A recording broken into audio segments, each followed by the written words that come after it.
Can we have your attention, ladies and gentlemen? Can we get going on our final session, please? As we're slightly over time, and I know some of the panel are on a tight timetable. So can I ask for your hush and attention, please? Thank you. And I'll just very quickly welcome somebody who literally needs an introduction. Gillian Reynolds, eminence, all kinds of colours. I was going to say greens. That's extremely unfair. Look at my hair. You could be right. Of radio journalism, good friend of the VLV, and indeed the recipient of the VLV Special Award for Services to Broadcasting. So over to you, Gillian. Thank you, Colin.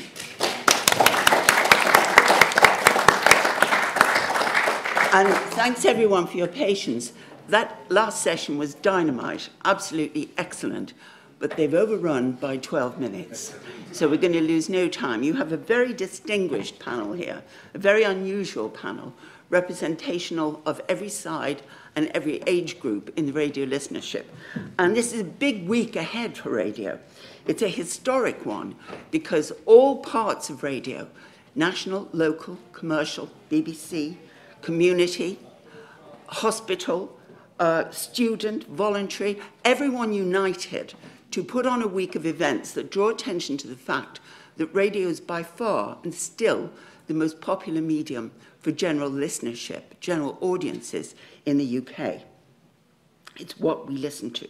Now, it has been around 90% of the audience. It dropped a little on the last radar, but it's still enormous. And the official figures, the radar ratings, come out at the middle of next week, so we'll know for sure on Thursday whether Radio 2 has been affected by the absence of Chris Evans. We won't know until the quarter after that, 3 months hence, whether other factors like the rapid, sudden growth, vibrant growth, not a word I like, actually, vibrant. Never quite sure what it means. But anyway, the very active growth of commercial radio in this country is doing to the general pattern of listening. But next week also, there is the Radio Festival on Monday, when James Purnell will make a major statement, I think, I hope, we all hope, about the future of BBC Radio, or Sounds as it's known now. And the Radio Centre has the big annual commercial radio get-together on Tuesday, and podcasters are having their own session, their own meeting at night. Podcasts, what's the point? The Young Arias, now this is a significant new award, happened on the 17th. This is a pan-industry collaboration to introduce young people to the making and the broadcasting of radio, schools and so on, and the podcast awards happen a week on Saturday. So radio is news. It's regularly in the paper, especially the column of the excellent Matthew Moore over there. It's expanding, it's competing. It's still the place that recognizes talent of all kinds and fosters it. Rivalries are still intense, and I'm sure we'll hear a little about that, but audio, the listening to things, is alive and kicking. So here is your panel: Helen Thomas from Radio 2, Steve Parkinson from Bauer, and in the middle, Pete Naughton, who I regard as my special protégé. I got him his first work experience, so I am his godmother, as it were, in the radio business. Fairy godmother. So let's start with you, Helen. Now, where does Sounds stand in the radio universe, and can Radio 2 go on existing as the nation's absolute favourite, the biggest station in Europe, I believe? Yeah. Okay, thank you, Gillian, and thank you to the VLV for inviting me here today. So I'd like to start by saying, as BBC Radio approaches its centenary in 2022, I'd like to make a bold statement. Traditional radio is in rude health. Despite the constant backdrop of wailing and browbeating that's been going on since I started in the industry at 5 Live 20 years ago, as Gillian said in her intro, 88% of UK adults aged over 15 still listen to some live radio every week. We also know that around 4 million choose to listen to radio programming on demand, time-shifting their favourite shows to a slot more convenient for them. At the last radar count, 14.9 million people a week were tuning into the good ship Radio 2, where I currently work. Now, these are the kind of results the average CEO of a blue chip company dreams about delivering. So that's the rosy picture inside W1A. Shall we stop there? I jest, of course. That's only half the story. Outside W1A, nothing short of a revolution, as Gillian alluded to, is happening. For a start, there's the recent boom in podcasts.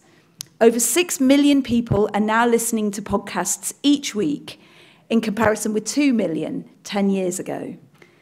And the growth in music streaming is equally as pronounced, from 20% of all adults in 2012 to 55% in 2018. And as you would expect, amongst under 24s, growth is even steeper, with over 85% using on-demand music streaming services weekly. Spotify Premium has just announced that it has become the first music service to reach 100 million paying subscribers globally. So alongside its free ad-funded tier, that means it now has 217 million active monthly users worldwide. Recognizing the exponential growth in the podcast market over the last few years, Spotify has now moved into that arena too, acquiring some heavyweight podcast providers, with the idea being to convert as many of its free users to its premium tier, with the added lure of exclusive audio content. But despite all the noise and distractions, listeners are still coming to traditional radio in their droves. And why? Because although a Monday motivational playlist might help you over the line if you're training for a 5K, it won't stop you in your tracks, as Alan's story on Woman's Hour recently did for me. The item was about caring for partners who suffer from depression, and the candour of the discussion was startling.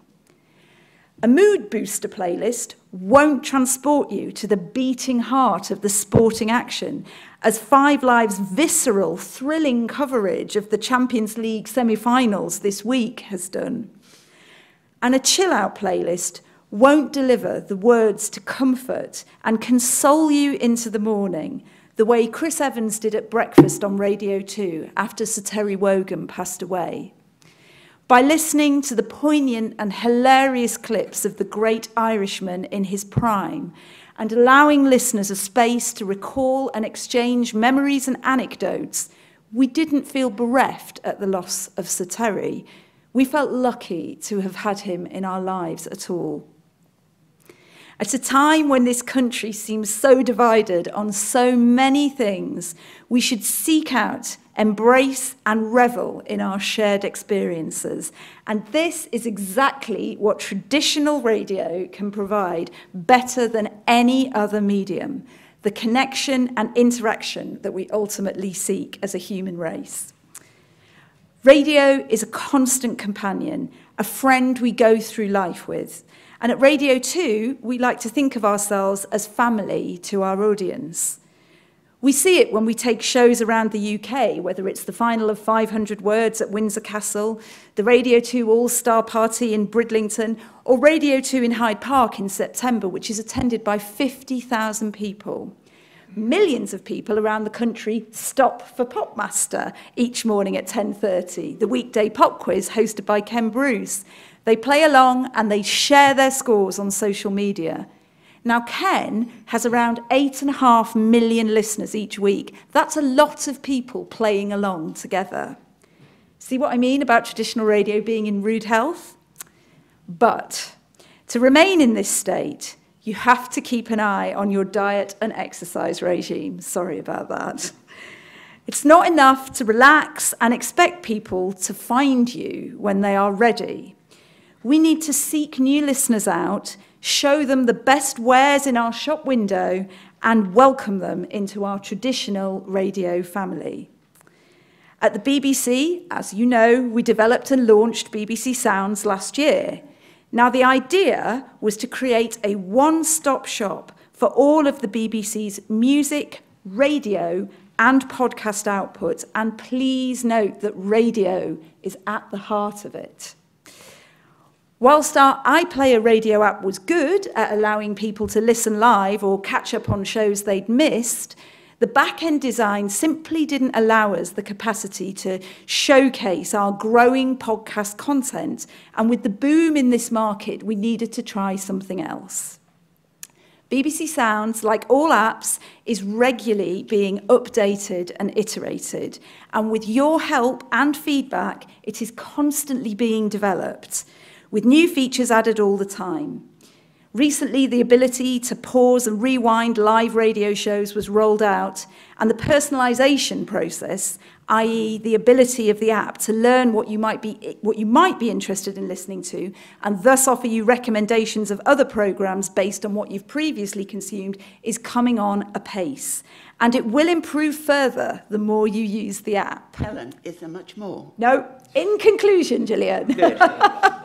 In conclusion, whether listeners are choosing traditional linear radio or seeking out exciting new podcast experiences or deciding to stream a music playlist to match their particular mood, they've never had more choice. As a result, everyone in the radio industry is seriously upping their game when it comes to programming, talent, and distribution to ensure the future of audio remains rosy. And when everyone in the industry up their game, there's only one major winner, and that's the listener. Thank you. Thank you.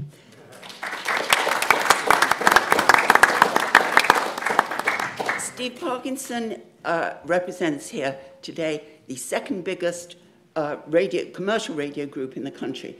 They're the group that owns all the old original Heartland stations like Piccadilly in Manchester and my old station in Liverpool, Radio City. So, Steve, tell us what the past is, the present is, and the future is, because you've just had a whacking success with launching Scala. Yes, okay. So thank you, Gillian.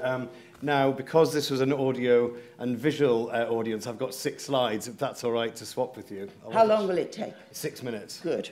You can time me. Do you want to swap it? Yes. Is that all right? And then I can, hopefully, the lovely Sophie Chalk has, yes, brilliant. Thank you. So thank you very much. I'm also here to give a positive, upbeat statement, I think, on behalf of radio. I'm here to say that radio is seeing an uprising happening, and I think it has been for the last 2 years, and we are embracing this new world of streaming.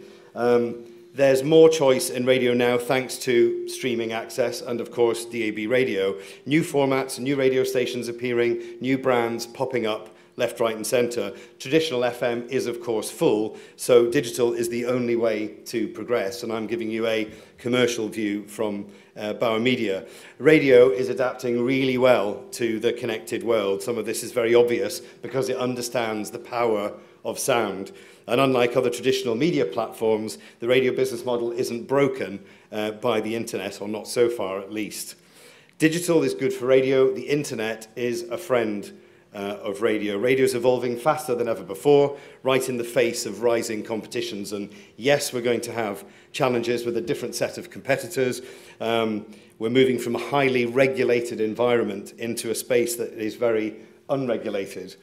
Yes, there's much more choice from streaming, but on the whole, people still want famous and trusted radio brands with curation, recommendation, an editor, a direction, a view, great storytelling.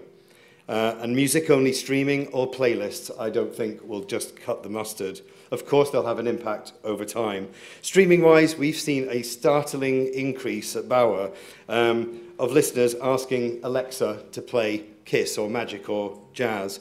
And at Bauer, listening to voice-activated devices is now already generating 40% of all of our online listening. So that's a lot of Alexa time, which is great from radio. That's adding a meaningful contribution to our total digital hours, which is 66% of our total hours against the industry average of about 52. So we're already in the digital world, so we had to embrace it. These are our Bauer stations, just to let you know what we're responsible for. 6 principal networks, 18 million listeners. Often we don't promote the Bauer name. These are the consumer-led brands. We've also got brand extensions like History, Mellow Magic, Absolute 80s and so on, and smaller digital services on DAB and streaming via mobile apps, smart speakers, Sky, and so on. Right now we're on a major push to launch new stations, and DAB and streaming is absolutely at the heart of it. As Gillian says, oh, there we go, there's the small stations coming up. Jazz FM in there. So, as Gillian said, we launched Scala Radio just 2 months ago. It feels like 2 years ago, but just launched, and we saw an opportunity to launch a new digital classical service, in part because classical music was the music genre that saw the greatest increase in sales last year, 10% up, 2.2 million classical albums sold last year, not just physical, but downloads too. There are 17 million classical fans in the UK and only 2 classical radio services and 260 pop stations, so we think there's a room for a third. But also, streaming services like Spotify were attracting a younger potential non-radio audience who liked the music but told us they wanted this curation, tell us the story around the playlist, told by talented presenters who they could identify with, which hopefully we'll come back to. Talent is really important. Add in all of that to the growing trend of live immersive experiences like seeing movies with live orchestras at the Albert Hall or concerts in unusual places, and that all led to the launch of this, and this is just 1 minute. Hey, now look, this is Scala Radio, where just occasionally, and where appropriate, we can turn it up to 11. Just going to go back once, and we'll just try it one more time. Hey, now look, this is Scala Radio, where just occasionally, and where appropriate, we can turn it up to 11.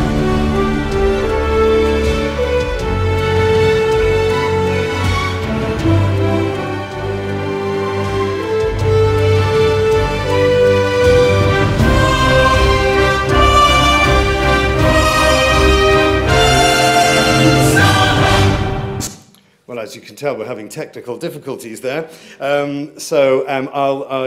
won't try and play it again because we're just up against time. But Scala's a new format of classical music delivered as an entertainment format, and I think that's different. We wanted to not launch another Classic FM or a Radio 3. There's room for 3 to do 3 different things.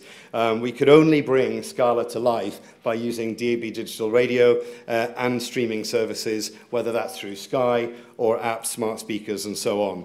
And actually, it's not just radio listeners that are coming, but it's also streaming audiences. Now, I won't go, it's all gone different colours as well, I won't go all points of view on you at this stage, but this is not to show off, this is really just to show how flabbergasted we are at the kind of emotional love letters that we've been getting about this service. We think it's a new format, and I think streaming has enabled us to, or forced us to come up with a new format in this fight that we've talked about. People are coming from Radio 2, only a few, I wouldn't worry, you're huge, but also from Magic and LBC and Radio 4 and Classic. But many of them are telling us that they're not just light listeners or non-listeners, they're actually classical young dabblers who came from Spotify who don't really listen to radio, and they're giving us some of their ears for Scala. So 8 weeks in, that's a really good sign. And I don't know the difference now between traditional radio and streaming. It's just still radio in my old-fashioned head. So even better that people are loving the ads. Commercial radio, most people say, we like you, but we don't really like the ads. People are writing to the Sunday Times, to Gillian's wonderful magazine, saying, we love this, and even the ads are good. So from a commercial point of view, that's a win-win for us. If we can get non-radio listeners coming in for us, then I think we're in the fight. So in conclusion, you can sit back and let the streaming revolution happen, or you can get involved and embrace the new world. And certainly with the launch of Scala and Country Hits Radio, which we've just launched, we feel we're part of that uprising, and we're going to use the streaming threat as an opportunity to provide more choice in the UK for listeners and also for our customers. Thank you.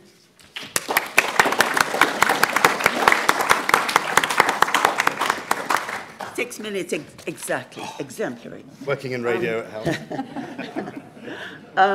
Now, we come now to the bit of of audio that I resent the most, because I have to give up the last bit of my column to do podcast of the week, and I really mind having to do it.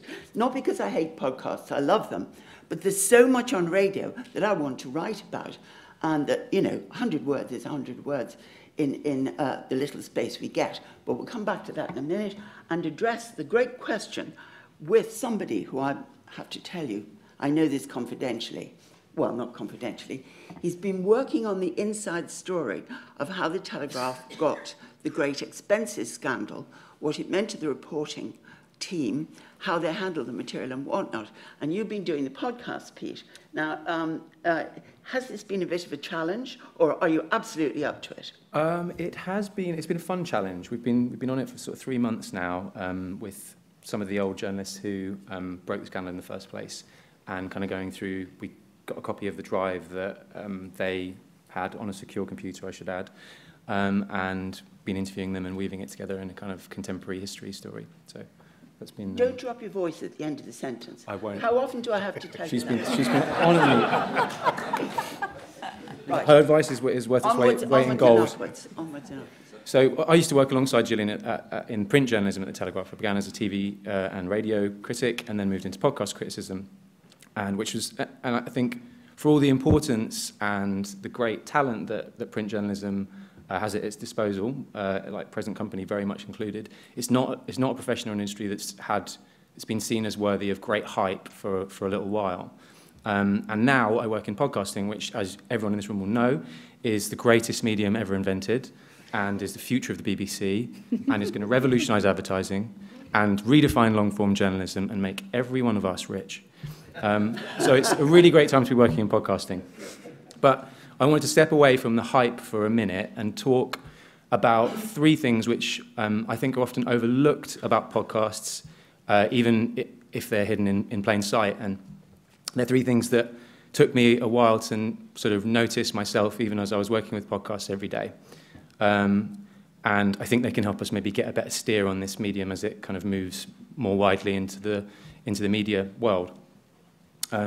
So to begin with, just a quick sort of take the temperature of the room. How many people here listen to podcasts? Yeah, so a good few of you. So I think you will probably recognise this next point, and those of you who don't listen to podcasts may be affected by this next point, in as much as the mechanism for listening to a podcast is still a bit clunky, and there's still a much greater barrier to entry than with radio, where it's just flicking a switch, turning a dial. You don't hear people complaining about the actual interface of broadcast radio. But with podcasting, your audience has to make a very specific and quite deliberate choice to get to your show. They've got to navigate through several different menus often, press subscribe, then come back at a moment of their choosing, press play on an episode. So there are barriers to entry there, but it also means that the people that you have got listening to your show are really on side, and they're paying attention, and they're listening to the evidence we get back, the data we get back is that they'll listen to the whole of an episode from start to finish. So you've got these kind of dream boyfriend type listeners who are like they're following your story, they are keeping track of themes across quite long narrative arcs, which means you can tell wonderfully detailed and complex stories like the kind of stuff you hear on Serial, Death on Ice Valley, which recently won Best Podcast in the World. Something like it was a big Death on World Service podcast last week, won this big award. And I'm not suggesting here that there isn't complex and wonderfully detailed storytelling on broadcast radio, because for sure there is, and I think in this country we've got more of that than anywhere else on the planet. It's more that in podcasting, unlike on linear radio, you can really count on your audience following something from start to finish. Or to put it another way, normal podcast listeners are like hardcore Archers listeners. They will follow it, and they'll be quite, they'll be on top of it, and they'll get in touch with you if they don't like something as well. The second obvious but often overlooked thing about podcasts, which relates to the first, is that your listeners are likely to be listening on headphones. This is backed up by a number of surveys and also like non-scientific research I've done myself among everyone I speak to. That's the predominant way in which they listen to podcasts. I think it's about 70% of podcast listening happens on smartphones currently, and via headphones. So what this means is that you've got people who are not only paying very close attention, but you've kind of got their attention inside their head. And that means you can use sound design and music, and whispered narration in a more kind of intentful way than you could if you're mixing it for a mono speaker. And I think that's something that's often overlooked, that actually with podcasts you can do more cinematic work and expect the audience will hear the work. So point one, podcast listeners are like Archer's listeners. Point two, they're listening on headphones. The third point is a bit bigger, and we could easily, I could easily soak up the rest of the session just gabbling on about it, but I'll just give you a kind of top line, which is that podcasts are not radio programs. And this is something that the big broadcasters have only started getting wise to fairly recently. We talk about BBC Sounds.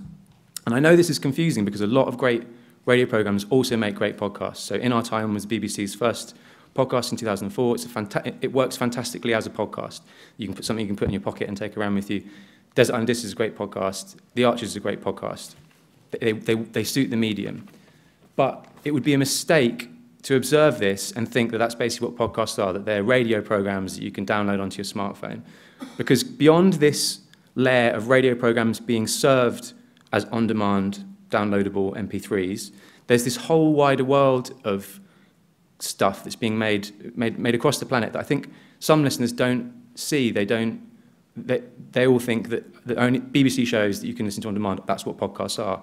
And I think if that's the case, then it's a real shame because people are missing this other ecosystem which have evolved on their own terms, boosted along by listeners who are paying great attention, listening on headphones, and that's really what podcasts are. And they can be bracingly informal, they can be unapologetically niche, they can be made with kind of cinematic attention to detail that will take your breath away, and they can come from all over the world, from America, some amazing podcasts from Australia, Canada, Ireland, Sweden. I checked, and there's a podcast from Stevenage as well. So whatever your tastes are, there's one for you. I'll kind of give you a cast-iron guarantee of that. And I don't think they're actually going to make us all rich or spell the end of linear radio at all. And I fully agree with the power of linear radio and the offering that it gives to listeners. But I do think for podcasts, we should be considering them more on their own terms.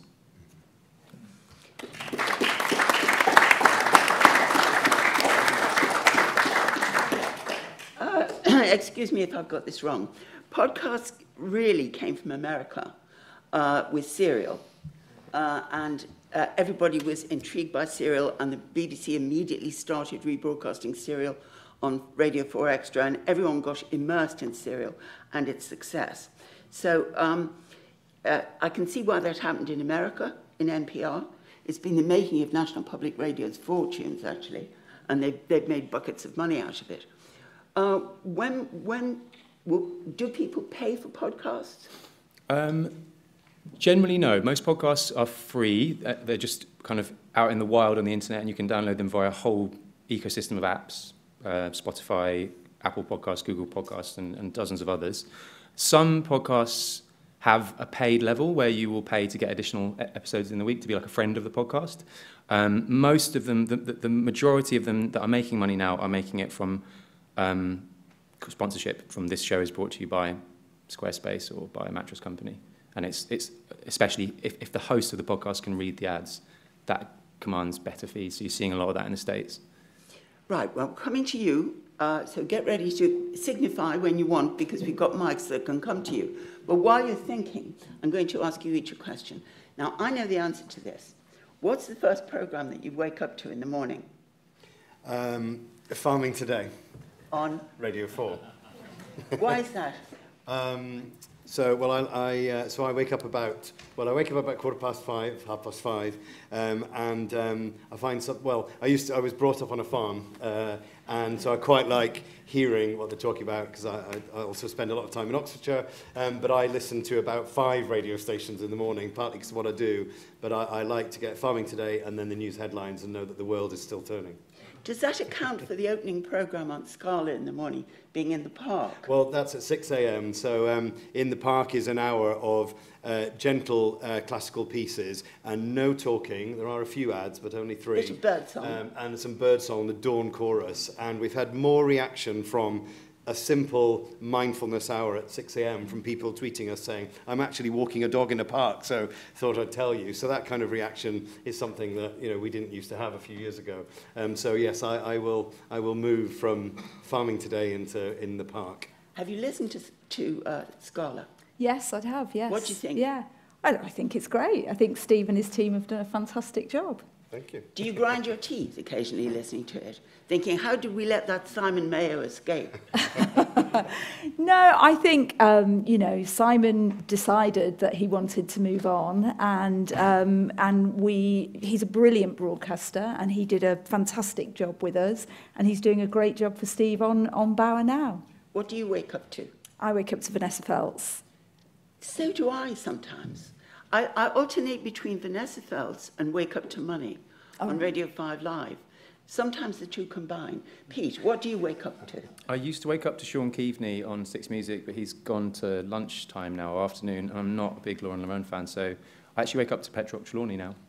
Do you? Yeah. I couldn't hack today, it was just driving me crazy, so Petrock is like, ease you into the day. Well, Petrock is a coming man. He's on Radio 3. He's in much demand to do stuff like this. So let's hear it for Petrock. Question here. I'm glad that, it's Graham Mitton. I'm glad that Gillian reminds you not to drop your voice at the end of the sentence. The other thing you need, I'm still working the other on thing it. you need to do is to not run all your words together so fast that we can't follow you. You gabble. You're not the worst. There's a man called O'Connell on Radio 4 who is unlistenable to. Paddy. He's the man who does the financial stuff at 6:15. He's quite appalling. Not And Paddy. that is Paddy, a not worry. Paddy. We in this room are actually the membership of this organisation is hugely 65 and over. And one of the problems we have is this problem of people talking too fast and the problem of sound. You know, the biggest single complaint the BBC gets is not about sex and violence or bias. It's about the relative sound levels and the difficulty of listening. That's enough for now. Let me ask you some questions. Why should I listen? I love Jazz FM, but as soon as the ads come on, I switch off. Ads are appalling. They're dreadful things. They're okay on television, just about acceptable. I know you've got to have them in order to get to pay your wages and so on. You don't have the privilege that the BBC have of this tax that comes to the BBC, which is lovely. And gives us wonderful. Graham, I'm going to interrupt you and answer that question, because I know you paid special attention to tailoring the ads on Scala to the content. Why don't you do it on Jazz? Well, I mean, partly there are no rules on Scala, and we're in a launch phase where we only wanted to. Well, we said we'd launch with 6 partners, but 10 or 11 came along, and actually it was the Salisbury Arts Festival and Disney and brands that fitted very well. So we will have to add more commercials in to pay for the likes of Mr. Mayo and so on. So yes, we don't have any other income other than commercials. Jazz is very careful to, I think, keep to 7 or 8 minutes from memory. So they're very careful to run ads, and wherever possible, more sponsorships or promotions or editorials. So at least it's a presenter talking rather than 4 minutes of commercials. So we're very aware of that. But it is commercial radio, and the biggest job we've got is to make sure that we are creatively, They're also relatively new within your stable, aren't they? Mm-hmm. And when you go into their headquarters in One Golden Square, you would go into the radio headquarters in the olden days, and it would be 1, 2, maybe 3 radio stations. How many have you got under your roof?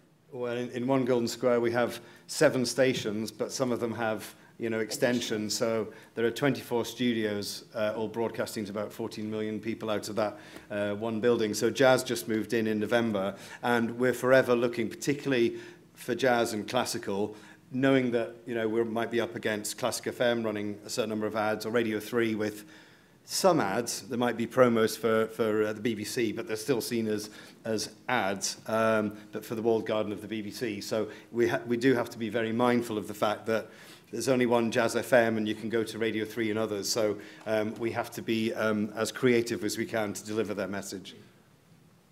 I have a question here, and then one over there. Hi, Mike Flood-Page, Royal Holloway. I think I'd like to ask Helen, but probably to all of you. You've all put this very wonderful upbeat picture. And obviously you're running Radio 2, which is a very nice thing to do, I'm sure, at the moment. But if you were running Radio 1, you'd be experiencing a gradual, it seems, secular decline in your audience, probably because of streaming. What advice would you give to somebody taking the job of Head of Content for Radio 1. How are you going to address that question? I thought that's what we were going to get from this, by the way. Well, I do talk to Aled, who's my opposite number at Radio 1, a lot. I mean, they are really conscious of it, and they've been conscious of the, increasing threat of streaming for a while, but in the way that Steve talked about, they've sort of tried to turn it into an opportunity, and particularly around podcasts. You know, they've been working really hard on commissioning a lot of original podcast content that we know the younger audiences are consuming in great numbers, to try and attract people to the master brand, if you like.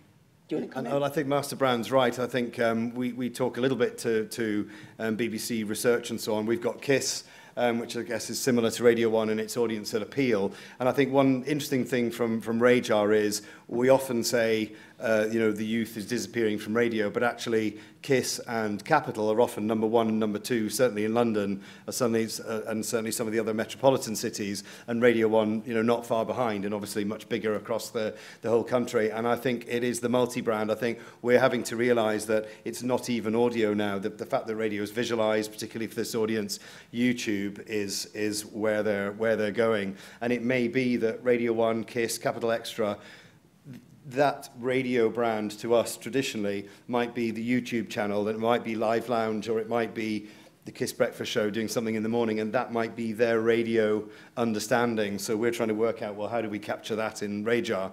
But I think overall it's how do you engage with them, and whether it's a podcast, a video, a social media post, or the show itself, we're having to be a lot wider in our thinking, and that's the challenge, and streaming's in there, I think. Of course, the great technical difference is digital, isn't it? I mean, none of this would have happened without the transition to digital means of listening and distribution.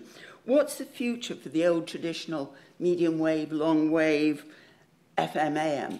Do they exist anymore? Well, they certainly exist at the minute. Yeah. But in 5 years' time, will the world be digital? I don't know the answer to that. I suspect that we will continue in a mixed economy for some time yet. It's an expensive economy, isn't it? Because we've got AM transmitters, FM, DAB. We're having to cover all platforms. So I think in 5 years, I mean, it'll be interesting to see if medium wave ends up being more speech, like in the States. I don't know if anybody listens to the Radio Today podcast. I caught a bit of it from James Cridland, who calls himself a futurologist, which sounds very posh. But I think he was talking about a radio station in Minnesota or somewhere in the States where it's AM only. It's the only thing you can get there. And they've added HD radio and added a digital, again, not very technical. They've added a digital channel so that you can hear it in crystal, crystal clear sound. Not sure how they've done it, but he's saying this could be another new thing. So there'll be advances in the next 5 years. It's always the programs you listen for. Let us not forget that the Prairie Home Companion birthed to the great Garrison Keillor. Garrison Keillor, exactly. I'm just testing you, Pete. You are my people after all. Over there. Hello, Anthony Wills, VLV trustee. I think it was by the way, it's not the ads that trouble me, it's the endless program trails. They drive me nuts. I think it was a previous Radio 2 controller, James Moore. I worked at Radio 2 for 20 years, who said, evolution, not revolution. Gillian will, I expect, remember that. But what we've experienced in Radio 2 recently is a revolution. And I think it's disenfranchising large segments of the population. In what way? They will migrate because because their particular tastes are no longer catered for. It's not a rounded experience anymore. Can you specify? It's become deeply commercial. Can you specify what taste? I mean, there's nowhere in the BBC where you can find operetta. There's nowhere where you can find brass bands. I was told if I wanted an organ show to go to Choral Evensong on Radio 3. And Helen, you talk about shared experiences, but the shared experiences on Radio 2 are listening to listeners tweeting in saying, I'm driving down the M5 and I love your music. I mean, that to me is deeply boring, and it's lazy production as well. Helen, so, I mean, I am concerned. Let me put that question directly to Helen. Are you forgetting the older half of the audience in your eagerness to retain the younger section? Well, first of all, can I apologise that you find our programming boring? What I would like to do is point out some of the programming that I feel, you talked about operetta. Well, we've had 2 really successful series with Bruno Tonioli talking about his favourite opera. And in terms of brass music, we had the James Morrison Top Brass series, which we've recommissioned and will be coming back again this year.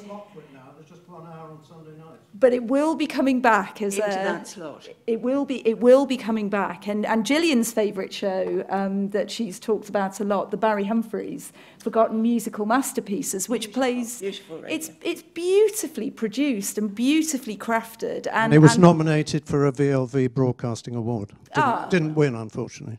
Who did we lose to? Well, pursue that out of doors. I will. But I guess I just, radio stations have to evolve, and some of the evolution that's happened at Radio 2 recently has kind of been out of our hands. Chris Evans chose to move to another radio station. Simon Mayo chose to pursue other opportunities.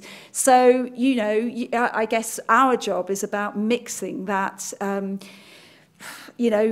to control that as much as we can and making sure that we're putting people who love radio in those key programming places. How much of the change that you've made, apart from evolutionary change, has been a result of reduction of budgets? Simon and Chris chose to leave, so that's no, we're not talking about that. We're talking about your network controllers having to cope with 20% budget reduction. Well, it has been tough. There's no two ways about it, and Radio 2 has had to play its part in delivering the £800 million of savings that all BBC Radio has been asked to make. So yes, it absolutely, budgets is a consideration when we're looking at our programming, definitely. You were listening very intently to that last excellent session. Yes. I noticed about involuntary cuts. Right, microphone here, please. Graham, I'm coming back to you in a minute. Hello, Edward Milner, VLV, a member. It's absolutely wonderful that you people think radio is so fantastic at the moment, but I must say, as a listener, I find myself switching channels very, very often, much more often than I used to, because I get irritated on several different channels by 2 things in particular. I do listen to World Service quite a bit, and what irritates me there is that there's so many repeats. The same program is repeated about 5 times, so that's an annoying thing. But the thing that really annoys me about all the other channels is, practically all the other channels, is all these phone-ins, especially late in the evening. I'm just annoyed, and I tend to switch to another channel the minute I start to hear phone-ins. The people phoning in are just there to listen to their own voice, and it's of no interest to most listeners. Why? It's only I can only assume that there's so much phone-ins because it saves money. And I'm quite happy listening to radio programs, but I don't regard phone-ins as a radio program. Are you a podcast person? No, I don't. I'm not, actually. No. Would you be? Could we convert you? Could we give you a possible choice? Well, my daughter is trying to persuade me. Yes, I might be a potential podcast listener. Do you have a smartphone? Sorry? Do you have a smartphone? Yes, I do, yeah. Is it an iPhone? Yes. So on your iPhone, you'll have... I know, Apple, I think saying they pre-install an app. Yeah, yes, so my you can... My daughter is going to persuade me to do this. I would let her do that. Offer him a playlist of 3. 3. So I still always go back to History of the World in 100 Objects, which is the Neil McGregor Radio 4 series, which I think was one of the great... Yeah, it was one of the great pieces of broadcasting in the last couple of decades, for my money, and that makes a wonderful podcast, 15 minutes long. You can take them as they are, or you can listen to them as a sweep. So I think that's great. I really enjoy a show. If you like surreal British humour, there's a show called Athletico Mince, which is Bob Mortimer of Vic and Bob fame, and another guy called Andy Dawson. Well, sadly, there isn't a Goon Show podcast yet, but I think the Goon Show would have made a great podcast, and a lot of Chris Morris stuff would have made great podcasts as well. And finally, I would go for This American Life, which is from the States, a venerable public radio show, which also makes an amazing podcast. Different stories every week, beautifully produced. And isn't always about murder. And Expenses from the Telegraph as well. I can recommend that one just out this week. Yeah. Oh, is that what it's called? It's called Expenses, yeah. Is it up yet? It's up. It's out there. Yeah. How's it doing? It's doing pretty good. So it's a podcast about the MP's expenses scandal, interviewing the journalists who broke it in the first place, and kind of unpacking the story a bit and some of the implications that it has 10 years on. Called Expenses. You just search Expenses in a podcast app and you find it. Does it say how much the Telegraph paid? £130,000. I don't think that's in the first episode, but yeah, we do cover that. And how do you know how many people are listening? You get very detailed listener figures. So you get download figures. You can see where people are listening in terms of different countries. And if they listen in an app like Spotify, you also get gender and age details back and where they drop off in an individual episode. So you can tell if people get bored at 20 minutes and leave you. Is that a hand up? Yes, can we have a mic there? It's cheating a bit, but name please, Simon Albury. I'm preparing some evidence to send into the Lords Communications Committee, and I'm very interested in what the BBC does uniquely that nobody else does. And I have got a radio question. There is a programme, Unexpected Fluids, which is not aimed at the audience here, but I wonder, is commercial radio doing any equivalent of Unexpected Fluids? For the record, who here has listened to Unexpected Fluids? You have, haven't you? I have. It's very rude. Helen, you listened to it? I haven't heard Unexpected Fluids, I'm afraid. Pete? I have listened to it, yeah. What do you think? I like it, actually. I was quite struck by it. Is it a form of BBC broadcasting, this particular podcast, that will appeal to an audience that is listening in that more intimate way? I think so, yeah. So it's a show about sex from a young perspective. And, yeah, I think there's a very strong argument that it's public service broadcasting, but in this new, in a digital way. And to my mind, there isn't a commercial equivalent of it. You might find there's an independent podcast equivalent of it, but not one being made by Global or Bauer. No. There is room here for one more question, if anyone has one. Down here, please. Wait for the mic. Colin Stewart, VLV. Is there still a need for radar? I've just heard that you get all the information back through the programs you put out or the podcast. Is radar still keeping diaries? Excellent question. Yeah, I mean, I think radar is our currency that everybody agrees is a robust enough data to work from. So I think that gives us the broadcast element.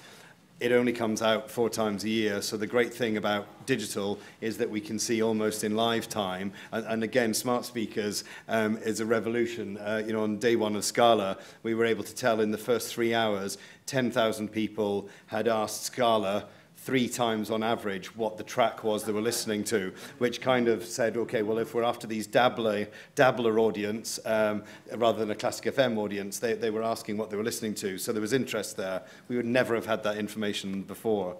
So I think that helps. But no, we completely support radar, and I think it should, it will continue. Radar researches the radio audience, not the podcast, not the digital audience. Is that right? Yeah. So as long as people are still listening on AM and FM, and there will be radar. Radio also compile something called Midas, which is the Midas results, I think, come out twice a year, which is a survey of the way in which people are listening to podcasts. So it's not individual statistics for individual shows. It's more like this is how the UK is listening to podcasting, if they are. The challenge is... You need also to remember that the measurement of online is not measuring people, it's measuring machines. Yes. Not measuring people. You cannot measure people yet. Very last question over there.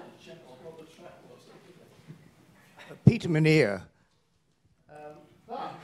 But there is some experimental work going on, which the BBC, I believe, is involved with, that involves the adaptation of a mobile the mobile technology to be measuring both traditional radio and online. And this is therefore cross-platform audience measurement system, which will being experimented with at the present time. Could that possibly be, thinking 5 years ahead, beyond the centenary, could that be a precursor of the BBC becoming a subscription service? I just look after Radio 2, Gillian. That question is too big for me, I'm afraid. What do you think, Steve? It'd be interesting to see what James Purnell says on Monday. But, yeah. If we can understand it. Yeah, I think let's see how the BBC is funded in 5 years. Now, Pete, subscription, yes or no? Would I subscribe to the BBC? Yeah. Yeah, I would. I definitely would. How much? I think it would cap out at £10 a month for me, and I'd pay for audio. I'd take an audio-only subscription to BBC if there was one. So that's 120 quid. That's not bad, is it? Yeah. Yeah. Well, ladies and gentlemen, thank you very much indeed. I think radio is safe in the hand. Audio, excuse me, sounds. Do you know, if the BBC had to pay for its own commercials, the BBC could make all its money back. Anyway, that's just my view. On your behalf, may I thank this wonderful panel.